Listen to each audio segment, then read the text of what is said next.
Yeah, so Mimi Styles and I were already working on a project called the Innocence Initiative to address adultification bias.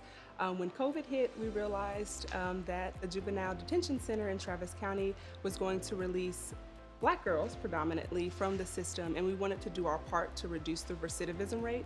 And the recidivism rate is just basically the amount of girls that return back to the juvenile system. We wanted to make sure that these girls were supported as they exited rapidly and made sure that we did our part to address the need in the area. It is important, one, because the system is not created for black and brown individuals, black girls. I'm from that generation, grew up in the 80s, so I didn't have anybody of interest saying you need to go to college, you need to develop a skill. Family very dysfunctional. And so when you have an opportunity to make that shift and make an impact in the system, then I'm all for it. Oh yes, one of the things is that because we're in the middle of a pandemic, everything was virtual, but I still made it a point to meet with her weekly.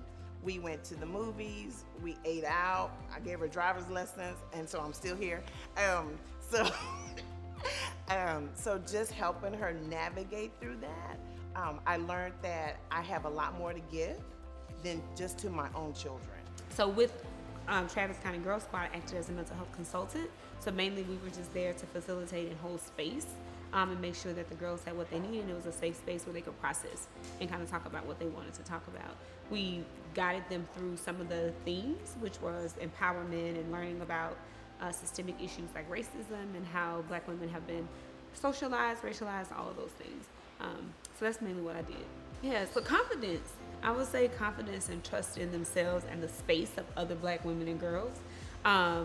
When it first started, I would say that people were a little bit more hesitant, of course. It's COVID, we're all trying to navigate a pandemic, we're all trying to figure out how to get through a crisis, what's this gonna look like, all of that. And so to be virtual in this space was a little bit awkward at first, and there wasn't a lot of conversation. And they were going to school online, so to have to go to school online and then come talk to us online, it was a lot and it was exhausting. And so they would be a little bit more quiet, a little bit more reserved, but over time they became more talkative, more engaging, and more trusting of the space that we were holding for them.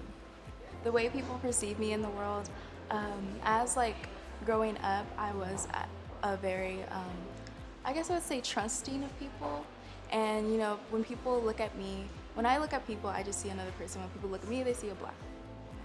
And so, and sometimes not even a black woman, they just see a black person. And it's honestly sad how in this world we're not treated as like actual human beings just like one another.